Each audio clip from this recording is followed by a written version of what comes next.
আমি আপনাদেরকে দুপুরবেলা বলেছিলাম ওর জন্য ওষুধ আনতে গেছিলাম, তো আপনাদের দেখানো হয়নি। তো এখন আপনাকে দেখাচ্ছি ওর ওষুধ।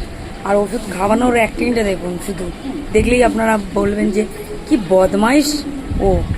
দেখাইস ওষুধ খাচ্ছে, ওর হোমিওপ্যাথি ওষুধ। ওর মুখটা শুধু দেখুন, মুখটা কেমন করে রেখেছে ওষুধ খাবার। দেখুন দেখুন, একটা ছোট বাচ্চারা যেমন তেমনই দেখুন, মানে ওষুধ খাবে না, দেখেছেন ফেলে দিল। তো বদমাইশ, এই ওষুধ তবুও খেয়ে নিল, নইলে তো বাবা।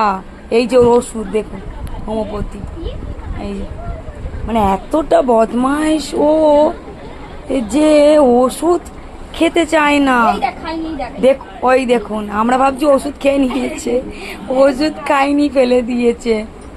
মানে এতটা বদমাইশ, দেখছেন মুখটা দেখুন শুধু ওর। তো বদমাইশ অতিরিক্ত। আপনারা যে ও কেমন বদমাশি করে, মানে এমনি দেখতেও মানে বদমাই, মানে এরপরে থাকে মনে হচ্ছে এমনি খুব বদমাইশ, প্রচণ্ড বদমাইশ। সেই জন্য ঠিক আছে গাইস, এই খাওয়া দাওয়া করতে যাচ্ছি, এবার ঘুমাবো খেয়ে দিয়ে। তো আপনাদের সাথে কালকে আবার দেখা হচ্ছে। চলো সবাইকে গুড নাইট, বাই।